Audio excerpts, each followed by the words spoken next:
All right, today we are diving deep into one of the Bible's most notorious stories, the total destruction of Sodom. We're going to be exploring a really unique theory from a Bible scholar named Craig Robinson. He argues that the real sin of Sodom is way deeper than what you've probably heard. He says it was all part of a huge cosmic battle to stop one single promised child from ever being born. So, let's get into it. So, Sodom. We all know the name, right? It's become a symbol for sin and some serious divine judgment. But what was the actual reason that brought on such an extreme response? Well, the story might be a lot more complex and honestly more strategic than many of us realize. You know, for centuries, people have debated this. Some scholars will point to a complete breakdown of hospitality, which was a huge deal back then. Others, looking at prophets like Isaiah, say it was about arrogance and just totally neglecting the poor. And of course, a lot of the focus has been on sexual sin. And look, there's probably truth in all of those, but they might just be symptoms of a much bigger underlying problem. And this is where things get really interesting. Robinson comes in with a totally different angle. He proposes that Sodom's main offense wasn't just bad behavior. It was a direct attack on the future of the human race itself, a calculated move to stop a prophesied savior from ever showing up on the scene. Okay, so how does a theory like that even work? Well, to get it, we have to rewind all the way back to the very beginning of Genesis. The author argues that this entire story pivots on two foundational commands from God that were under a full-scale assault in the city of Sodom. First up, you've got what's often called the creation mandate. This is basically God's prime directive for all of humanity. Be fruitful, multiply, fill the earth. Build families, create societies. According to the text, this is the engine that drives all of human history. And number two, you have the very first Messianic prophecy in the whole Bible.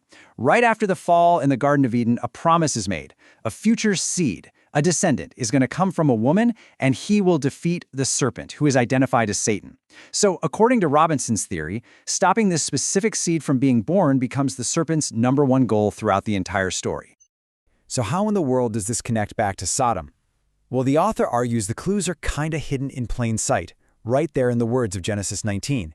He takes an almost forensic approach to the dialogue between Lot and the men of the city. It all starts with this one verse right here. The mob that shows up at Lot's house is described as both young and old, all the people from every quarter.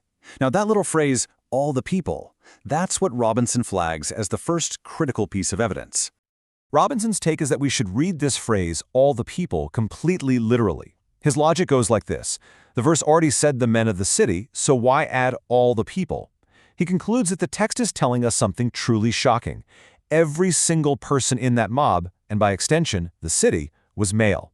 In his view, there were no women, no children, which means this was a society that was literally structured so it couldn't procreate. And this is where it gets really fascinating. The author breaks down the whole confrontation. He maps it out like a direct call-and response. Lot does something, they respond.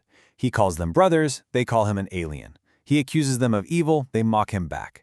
It's an almost perfect, dark, twisted reflection of a conversation. Almost. Because the key, Robinson argues, isn't what the men of Sodom say. It's what they don't say.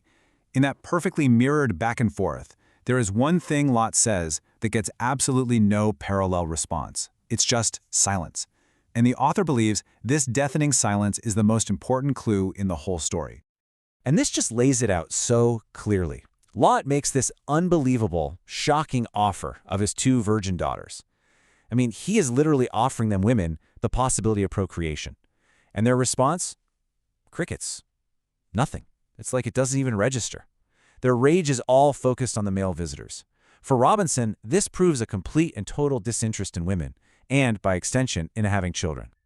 Okay, now for the final piece of evidence from the author, and this one looks at the big picture structure of the story itself. He makes the case that the writer of Genesis intentionally designed chapter 19, the Sodom story, to be a direct, stark contrast to the story of Abraham in the chapter right before it, chapter 18. And when you look at them side by side, it's kind of wild. Scholars have pointed out at least 18 direct parallels between these 2 chapters. Both men are sitting in an entrance, they both bow, they both offer hospitality. The structures are definitely linked on purpose. Even the exact same Hebrew word for laughed shows up in both stories, but in totally different and really critical contexts. So while the framework is parallel, Robinson argues the author's real goal here is to set up this incredibly powerful thematic flip right at the heart of the two stories. It's like they're mirrors, but one is a dark, twisted reflection of the other. So here's the big payoff, the crucial point. Chapter 18 is all about the miraculous promise of a child, a seed, to this elderly barren couple. It's about God creating a future against all human odds. But chapter 19, in this view, is the absolute opposite. It's a story of fertile men being offered fertile women and completely rejecting any possibility of creating a future. One chapter is all about the hope of a seed, the other is about the total rejection of seed. Okay, so let's quickly put all the pieces of this theory together into one final argument, just like the author does. So the case builds like this. First, the text literally says all the people were men. Second, the dialogue shows these men had absolutely zero interest in Lot's daughters. Third, even the men who were supposed to marry into Lot's family refused to start a family and leave. And finally, the whole narrative is structured to be the anti-story to the promise of a child in the chapter just before it.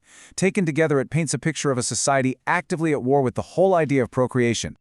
And this brings us to the author's final conclusion. He frames what's happening in Sodom as not just a moral issue, but as a strategic, supernatural assault. If the promised seed has to come from a woman, then creating an entire society that completely rejects procreation is, in his view, a direct strategy by the serpent to stop God's whole plan of salvation in its tracks. Robinson then takes this interpretation and applies it to our world today. He suggests that this ancient strategy is still in play, and he points to several modern trends that he personally believes discourage procreation. In his view, things like a cultural turn away from marriage and having kids, what he calls the LGBTQ and climate agendas, and the push for widespread abortion. He sees these as modern expressions of that same spiritual battle against the seed. And that leaves us with a final big question. Now, whether you agree with the author's conclusions or not, it's a really compelling way to reread a famous story. It asks us to consider if these ancient texts, when you look at them through this very specific lens, can offer a new way of thinking about our own modern anxieties about family, society, and what the future holds. Definitely something to think about. Thanks for tuning in.